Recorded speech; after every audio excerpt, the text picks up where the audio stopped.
हैं, अर्थात स्वार्थ में तुमसे काम कराते रहते हैं और तुम कमा कमा के ले जाकर उनको देते हो और अंत में तुम तो खाली के खाली रह जाओगे, तुम्हारे पास कुछ नहीं रहेगा। तो लोगों घर का मारे गांठ का राम बिसारे, भगवान का भजन तो किया नहीं, भगवान के भजन कर नहीं सके स्वार्थ में लगकर।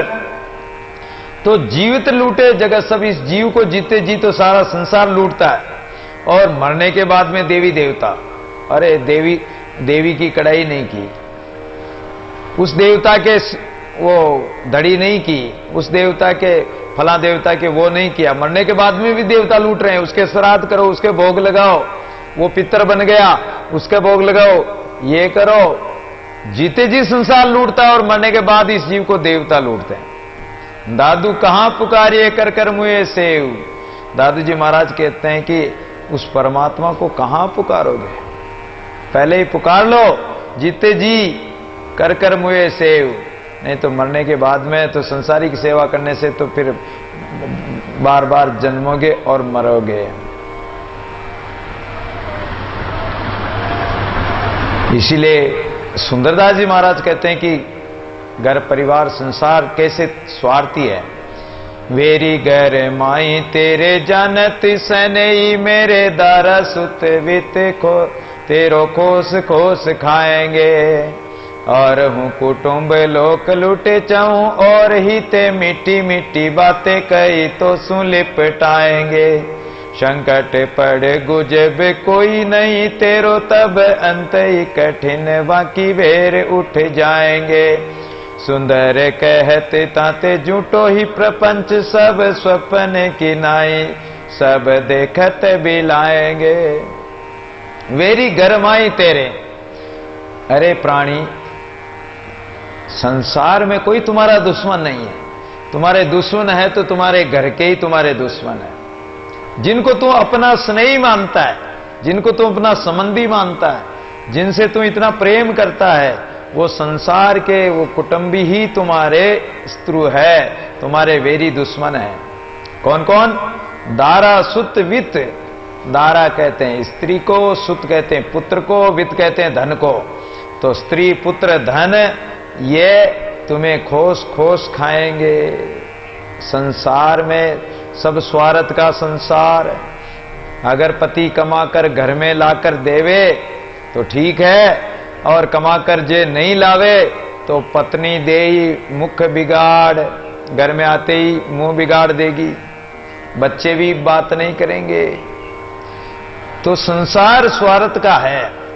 मीठी मीठी बातें कहे तो सु लिपटाएंगे, मीठी मीठी बातें करके कहेंगे कि हाँ बहुत अच्छा ला रहे हो, कमा के ला रहे हो, तो मीठी मीठी बातें करेंगे। और कमा कर नहीं लाए तो जाओ कहीं भी, संकट पड़ेगा जब। और कमाते कमाते पच पच मरियो बेल की नाई, जब बुढ़ा हो जाएगा, बुढ़ा बेल हो जाता तो क्या करते हैं, बूढ़े बेल को ऐसी जगह बांध देते हैं जहां बेचारा घास फूस खा ही नहीं सकता हो, कड़क घास जो ठरडे होते हैं उस पे बांध देते हैं। जहां अच्छी कोमल घास हो वो भी नहीं डालते हैं उसको। अरे जीवन भर कमा के दिया, तुम्हें खिलाया, मेहनत की, पच पच के मरा, और फिर भी उसको कुछ नहीं खिला रहे। ऐसे ही जब बूढ़े आदमी हो जाते हैं उसको पोड़ में खाद डाल देते हैं। अब उसको कोई पानी पिलाए तो पिए, कोई भोजन दे तो ठीक है, नहीं दे तो ठीक है। अब बुढ़ापे में दांत टूट जाते हैं और खा नहीं सकते हैं। वो अगर कोई हलवा मांगे, कोई राबड़ी मांगे तो क्या कहते परिवार वाले, अरे खूब खाया, अभी भी हलवा की इच्छा करता है, हलवा की मन में रखता है, हलवा खाना चाहता है। तो बुढ़ापे में अंत ही कठिन बाकी। जब संकट पड़ेगा ना, उस समय कोई तुम्हारा साथी नहीं बनेगा। अंत कठिन, अंत का समय आ जाएगा, उस समय उस बाकी घड़ी में, उस कठिन घड़ी में एक परमात्मा या सदगुरु ही सगे हो सकते हैं और वो ही साथ दे सकते हैं, बाकी संसार साथ नहीं देगा। इसलिए कहते हैं कि ताते झूठो ही प्रपंच सब, ये संसारी प्रपंच पाखंड ये सब स्वार्थ के संबंध है, झूठे हैं। और ये संबंध सपने की नाई देखत बिलाएंगे। जैसे सपने में संबंध बन जाते हैं, सपने में भोग विलास करते हैं, सपने में पता नहीं क्या क्या बन जाते हो, राजा बन जाते हो, और जागते ही सब झूठे हो जाते हैं। ऐसे ही इस संसार में भी अगर आप ज्ञान के द्वारा जाग गए तो ये संसार के संबंध झूठे हो जाएंगे, स्वप्ने की नाई देखत बिलाएंगे। और जब मृत्यु आएगी उस समय ये सब नष्ट हो जाएंगे, प्रलय हो जाएगा, तुम्हारे लिए कोई तुम्हारा नहीं होगा, शरीर भी तुम्हारा नहीं रहेगा। अग्नि धूम जो निकले देखत सबे विलाय, त्यों मन बिछुड़ा राम सो दे दिस बिखर जाए। जैसे अग्नि से धुआं निकलकर देखते देखते आकाश में फैल कर नष्ट हो जाता है, वैसे ही ये हमारा व्यष्टि मन समष्टि चैतन्य से अलग होकर दसों इंद्रियों के विषयों में लीन हो जाता है। हमारा मन क्या है? एक व्यष्टि है, और ये व्यष्टि विषय वासना में मिलकर और दसों इंद्रिया आदि के विषयों में मिलकर ये दसों इंद्रियों में ही ऐसा रल मिल जाता है कि इसको परमात्मा, राम नाम, सत्संग कुछ नहीं सूझता है, ऐसे विलय हो जाता है।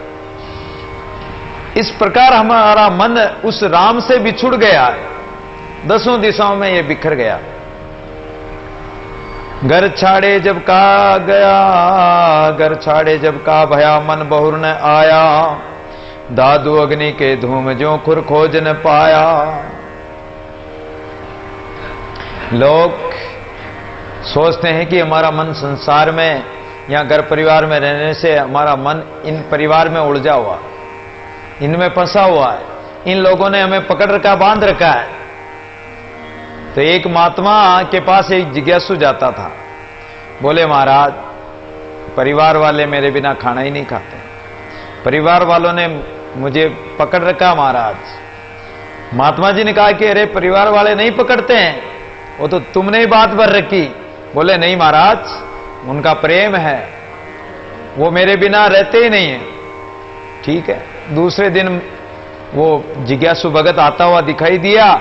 महात्मा जी ने एक पेड़ को पकड़ के और ऐसे बात भर के और ये हाथों से कैंची लगा ली, बंद कर लिया।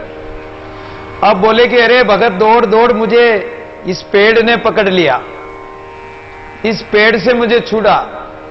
बोले महाराज पेड़ ने थोड़ी पकड़ा, आपने पेड़ को बात में भर रखा। अरे नहीं, इस पेड़ ने मुझे पकड़ लिया है। अरे महाराज क्यों झूठ बोलते हो, पेड़ कभी पकड़ता है क्या? ये तो आपने बात भर रखी है। तो महात्मा जी ने कहा कि संसार को तूने तो बात में भर रखा, संसार तुम्हें थोड़ी पकड़ रखा।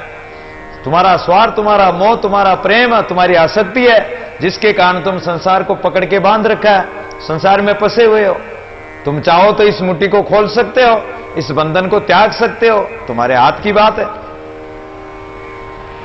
शिष्य समझ गया और बोला कि महाराज मुझे तो उपदेश दे दीजिए, मैं तो आपकी शरण रहना चाहता हूं। तो संसार को हमने पकड़ रखा है, हमने मन इंद्रियों के द्वारा, वृत्ति के द्वारा, मोह ममता के द्वारा हमने पकड़ रखा है। घर छाड़े जब का बया, मन बहुर न आया। और हम विचार करते हैं कि चलो घर परिवार में, संसार में बंधे हुए हैं, पत्नी है, पति है, परिवार है, कुटुंब कबीला, बाल बच्चे हैं, इसके कारण ये प्रेम से बंधे हुए हैं, तो चलो घर छोड़ दो और जंगल में चलें।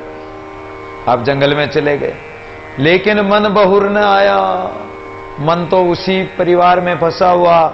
तो घर में, संसार में, जंगल में चले भी गए छोड़ छाड़ कर, तो क्या हुआ? मन तो वहीं फंसा हुआ, मन तो आया ही नहीं वहां से छोड़ के। दादू अग्नि के धूम ज्यों खुर खोज न पाया। अग्नि से धुआं निकलता और थोड़ी देर में उसका खोज मिट जाता, वो हवा में विलय हो जाता। ऐसे अपना मन भी अगर संसार के माया मोह में फंसा हुआ तो ये एक दिन संसार में विलय हो जाएगा, तुम्हारा कोई खोज खबर भी नहीं रहेगी, तुम्हारा अत्ता पत्ता सब साफ हो जाएगा। सब काँव के होते तन मन पसरे जाए, ऐसा कोई एक है उल्टा माई समाय। सब ही ईश्वर विमुखी संसारी प्राणी तन मन और इंद्रिय विषयवास विकारों में फंसे हुए हैं, परंतु ऐसे पुरुष तो कोई विरले ही होते हैं, ऐसा कोई एक है, ऐसा तो कोई विरले ही होगा जो संसार दशा से उलटकर और परमात्मा में लग जाए, मन इंद्रियों को परमात्मा में लगा दे। ऐसा महापुरुष कोई विरला ही होता, सत्य राम, कि ब्रह्म विचार के द्वारा अपने मन को, इंद्रियों को, तन मन को परमात्मा में लगा सकते हैं। क्यों कर उल्टा आने पसर गया मन फेर, दादू डोरी सहज की यूं आने घर घेर। यदि मन संसार में इतना फंस गया हो, इतना पसर गया हो और इतना पसारा कर लिया हो, तो वो लौट कर आएगा नहीं। पसर गया, उस पसारा फैल गया तो लौट कर आएगा नहीं। दादू डोरी सहज की, फिर तो कोई राम नाम की डोरी से, सहज भाव से, गुरु ज्ञान के द्वारा, और उसको धीरे धीरे खींचो, उसको बांधकर राम नाम की डोरी से लगाओ, तो भले ही ये धीरे धीरे आ सकता है। बाकी आने का कोई उपाय नहीं। जो बाहिर्मुख होने वाला मन सहज में आएगा नहीं। अंतर्मुख घर में उसको घेर कर लाओ, धीरे धीरे राम नाम रूपी डोरी से बांधकर धीरे धीरे उसको घेर कर लाओ। जैसे कोई गाय उजाड़ी हो, कोई जानवर उजाड़ा हो जाए और वो इधर उधर हरियाई हो जाए, और इधर उधर दूसरों के खेतों में इधर उधर भागती रहे, गायों के झुंड में भी नहीं रहे, ग्वाल की भी बात नहीं माने और वो इधर उधर भागती रहे, तो ग्वाल क्या करता है, उसको रस्सी बांध देता है, जाकर जैसे तैसे उसको घेर कर चारों तरफ से, और उसके रस्सी बांध देगा। रस्सी बांध के और फिर उसको धीरे धीरे पीछे से डंडा मारता जाएगा, और आगे एक व्यक्ति खींचता जाएगा और उसको खूंटे के लाके बांध देगा कि अब तू जा। अब कहां जाएगा, अब कहां जाएगी, खूंटे के बांध देगा, राम नाम रूपी खूंटे को बांध देगा। ज्ञान रूपी डोरी से, भक्ति रूपी डोरी से बांध देगा। और अगर वो नहीं आए तो पीछे डंडा मारेगा, चाबुक, गुरु ज्ञान का, शब्दों का डंडा मारेगा, फिर कहां जाएगी। तो इस प्रकार अपने मन को, पसरे हुए मन को, उजाड़े मन को, इस प्रकार हम राम नाम की भक्ति रूपी डोरी से बांधकर सहज भाव से यूं आणे घर घेर, इस प्रकार उसको घेर कर संतों के शब्दों से आड़े लगाकर चारों तरफ, और उसको चारों तरफ से घेर कर उसको बांध दो एक राम नाम रूपी खूंटे के। दादू साधु शब्द सो मिल रहे, मन राखे बिलमाए, साधु शब्द बिन क्यों रे तभी बिखर जाए। संतों के शब्दों में ऐसी शक्ति है, सदगुरु महापुरुषों के अमोघ वचन है, और उन शब्दों के द्वारा ये जीव परमात्मा में मिल जाता है, और ये जीव संसारिक दशा से उठकर अपने मन को परमात्मा के नाम में लगा लेता है। सदगुरु के शब्दों में अगर ये मन लग गया, बिलमा गया, तो साध शब्द ऐसे हैं कि वो परमात्मा में मिला देते हैं। और अगर नहीं लगा परमात्मा के, सदगुरु के, संतों के शब्दों में नहीं लगा, तो संतों के शब्द बिना, साध शब्द बिना ये स्थिर नहीं रहेगा और ये बिखर जाएगा, चारों दसों दिशाओं में बह जाएगा। जैसे तालाब में पानी भराओ, पाड़बंदी हो और तालाब में पानी भराओ, लेकिन पानी ज्यादा भर जाए और अगर कहीं से कटाव लग जाए, पाल टूट जाए, तो पानी दसों दिशाओं में फैल जाएगा, कोई रोक नहीं सकता फिर उसको। और वही पानी अगर मोरी के द्वारा, नाली के द्वारा निकाल के ले जाओ, तो उससे फसल में जाएगा, फसल पिएगी, फसल पैदा होगी।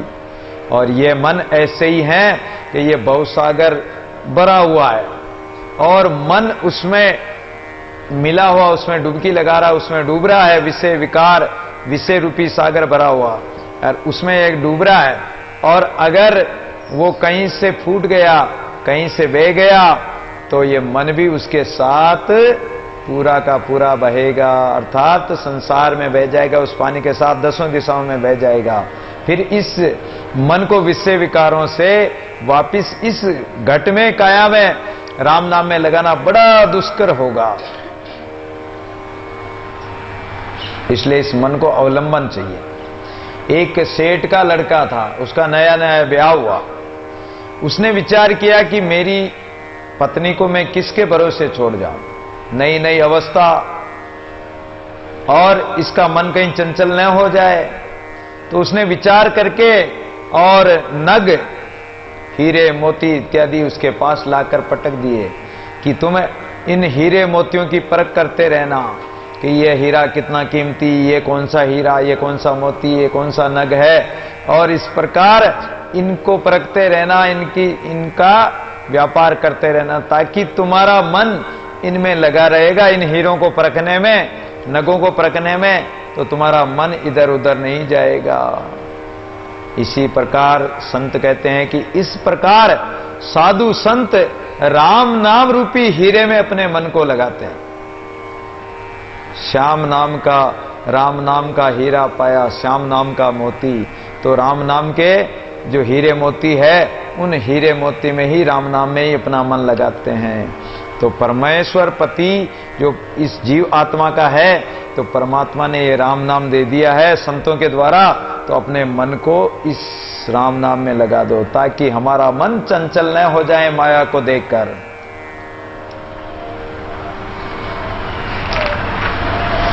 चंचल चौदिसी जाते गुरुबाइक सुबंद, दादू संगति साधकी पार ब्रह्म सुसंद। ये हमारा मन चंचल घोड़ा है, और चंचल घोड़ा 10 दिशा में जा रहा है, लेकिन गुरुबाइक सुबंद है, गुरु के वाइक यानी वचन से, गुरु के शब्दों से यह मन बंध सकता है, एक जगह स्थिर हो सकता है। इसलिए दादू संगति साधु की, इसलिए संतों की संगति करो, संतों का सत्संग करो, सत्संग नित्य प्रति कीजिए। मति होई निर्मल सारे, हमारी जो बुद्धि है मति और ये निर्मल